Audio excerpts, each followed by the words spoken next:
Welcome back to the Scrapyard guys, Rodtronic here, and we are back with a new video, a new type of series called the State of Snap. In these types of videos, I want to do sort of a magazine series where we cover a load of different things that are happening in Snap, whether they be on Twitter and Discord, new decks, new events, new things like that, and just kind of collect all that information together so you guys can watch it and you don't have to pull all that information from everywhere. Remember, if you like these videos, hit the like button, do the subscribe, do all those things, but let's get into it. First off, we've got the new season after coming out, the Sword and Shield season.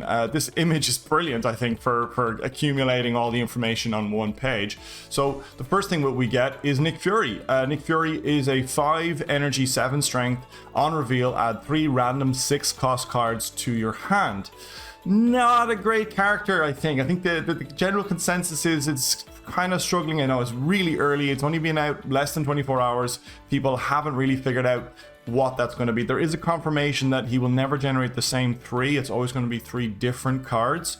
But again, maybe not the best card in the world. Still, it's nice to get new cards, not complaining. Next up is we have the new variants. We've got a cool new Iron Man variant. We've got a really cool Nick Fury variant. I mean, I would play Nick Fury just for that variant. And then we've got a cool new Agent 13 variant.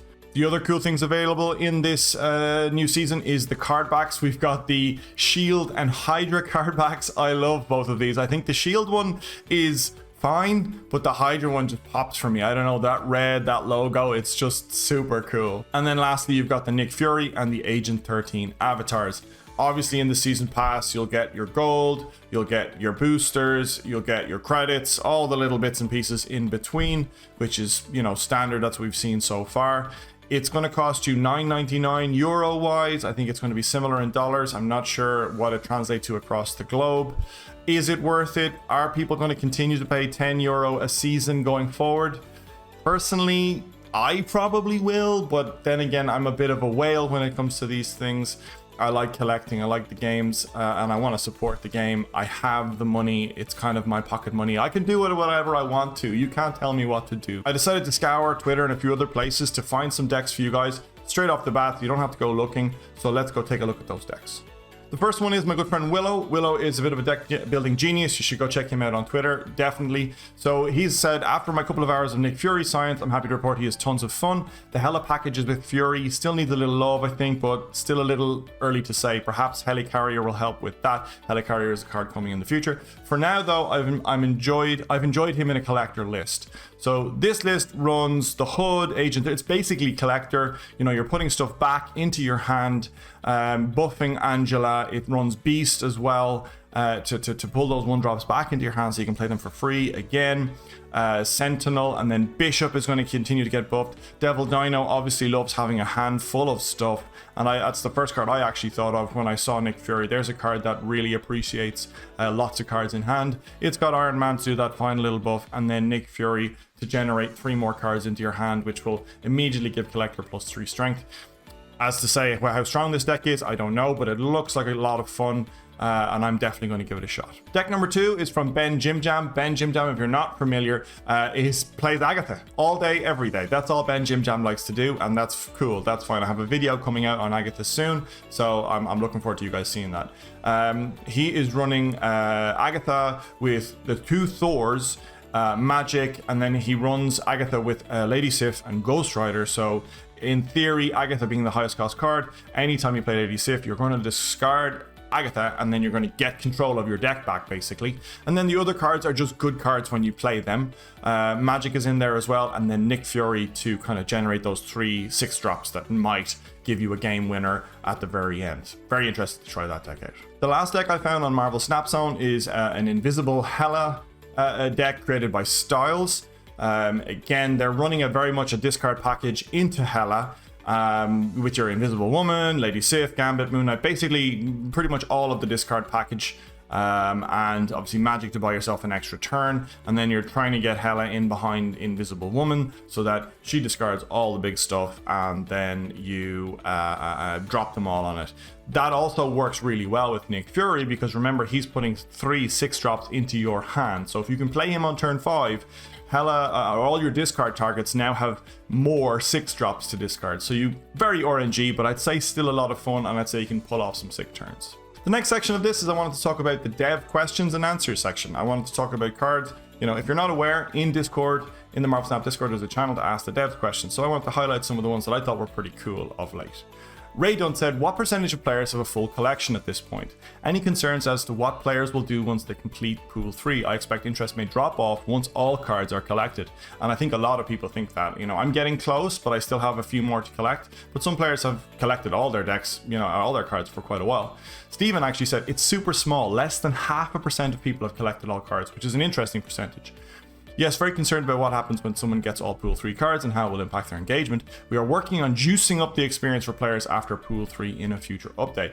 I think that's cool. I wonder what they're going to do. Obviously, you know, variants are there. But again, what is it going to be? Once you've collected all your cards, they can only release, you know, cards at a limited rate. I'm so interested. If you have any ideas on what they could do down below, let me know. I'd be very curious to know what my audience think as to what they could do when people have collected all the cards. Pat McPoyle, great name, said, should Snap players be watching the Marvel Games Showcase on September 9th? And then Steven said, I'll be watching, should be a good show. The reactions, I think, are great. Hikateo with the Spider-Man emoji, Pat McPoyle with the eyes. I mean, how obscure an answer is this? This is like, you know, there could be something there. You know, we're closing in. It's only 3 days from when I recorded this, so I mean, I'm definitely going to be watching now. I think it would be silly if they didn't advertise something from the game in the Marvel Game Showcase. So let's hopefully something's coming. Mighty Max said, is there a rarity grade to variants? Are some variants more susceptible to appear in the shop than others for the same card? Which is a great question. I've often wondered that, like, how likely are you to get some variants? Steven said, we are working on a better structure for variants in a future update. I have literally no clue as to what that could be. I'd be very curious to know if there's going to be certain variants, because, you know, then you're kind of grading how good a variant is, and art being a little bit objective. That's a weird one if you ask me. I wonder what they're going to do there. Obviously some variants are cool, maybe variants with cool backgrounds or foils, or, you know, you immediately unlock them. Maybe they're the ones that get a rarity assigned to them. Who knows? Steeman asked, world ship hot location when? Lol. The world ship, if you're not familiar, basically destroys the other 2 locations, which I think is hilarious. Ben Broad said, haha, probably never. And then Steeman said, okay, how about releasing Galactus? If you're not aware, Galactus then destroys all the other locations. So Ben Broad has probably said never, but let's never say never. Let's hold out hope for a world ship hot location. Well, that would be a bananas meta for like a day. That'll be so much fun, I think. Next up on the things I want to highlight and talk about were sort of live tweets, information, announcements around Second Dinner and the game of Marvel Snap. The first big one came out, I think, early last week, was they're releasing an internship program for game design, game engineering, marketing, product management, production, which is really cool, I think. I am going to get a little bit political right now and say that I actually don't really agree with internship programs. I'm not sure, are they very much an American thing? Here in Ireland, I don't see them advertised a lot. I think they do exist, but I don't know a friend or anybody that I know who did an internship anywhere. Maybe in the gaming space, it's a bit more common. My sort of position is, if an intern is doing something of value, they should be paid for it. If an intern is sitting in the background, listening, writing notes, okay, you don't have to pay them for that. But your time is worth money, and I think as I get older, the more I learn that your time is worth money, and people shouldn't be allowed to take your time and then you do a job and then you not get paid. I know I'm going to get people in the comments saying I had an internship, it, you know, launched my career. Great, good for you. It still wasn't right back then, and I don't think just because you did it back then, people should still be doing it now. I'm going to get off my soapbox now. Good for you. If you want to go apply for that internship, knock yourself out, enjoy it. I'd say it would be a blast working with those guys. Now, to lighten things up a little bit, we also saw some tweets from Ali Wallach. She's one of the game developers who works for Second Dinner. She got to meet some people at DragonCon. It was really cool seeing the artwork being sold by some of the artists. If you want to find that tweet, you can find the artists she's referring to linked. You can see them, you know, Paige Welton and 5 others. Just really cool thing I saw. I was like, oh wow, yeah, you forget that like lots of people drew the variants and you can buy those variants. That's super slick. Really enjoyed that tweet. And lastly, Ben Broad was drinking a spider, or I think was about to drink a spider. He was going to get some sort of Spidey powers, kind of a Peter Parker moment, obviously, but he decided not to go ahead with it, which is fine. He's already powerful enough.